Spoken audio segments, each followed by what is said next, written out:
жұмысқа қатысқан себебім информатика саласында жаңалықтар өте көп, яғни әріптестеріммен тіл табысып, жаңа нәрсені үйренгім, білгім келеді, сол үшін қатысып отырмын. IT саласы өте тез дамып, қарқынды келе жатыр. Қазіргі кезде өзімді айтатын болсам, TikTok каналымда аштым, яғни компьютер сауаттылығын дамыту мақсатында жаңағы оқушылармен бірге трендта болу үшін жаңағы әртүрлі көп салалы болғандықтан бәрінде қызығушылықты атырып, бәрін дамытып, зерттеп отырмыз. Деңгейі жақсы, бірақ одан да әрі дамытуға болушы еді, өйткені қазіргі заман ағысы өте тез, қарқынды, көп салада ағылшын тілінде меңгеру өте қажет.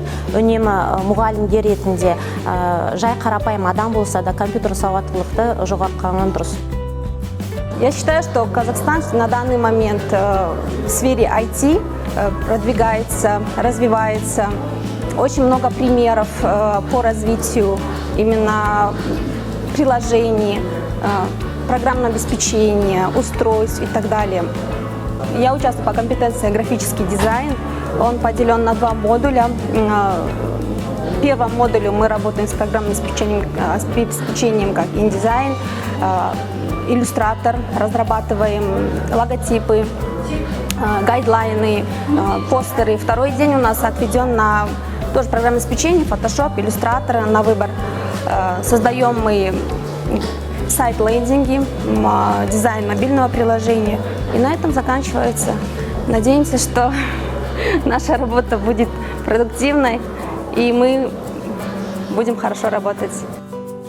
Маңғыстау өңірі бойынша бізде әр саладан әртүрлі жақсы білімді жігіттер, азаматтар келді. Оған қатысты біз мысалы өзіміз Маңғыстаудың өңірінде облыс бойынша іріктеу болды. Сол сайыста өзіміз енді осында бірінші орын алғандар үздік педагогтар келді осы жерге. Соның ішінде мен мобильный робототехникадан келіп тұрмын.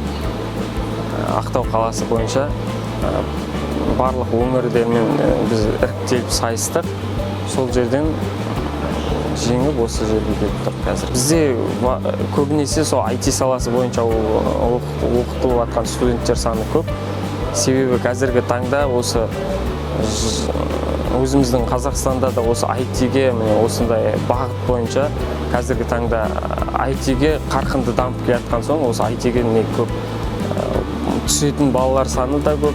Жыл сайын оған жаңағыдай оқытылатын несі де сағаттар саны да көп.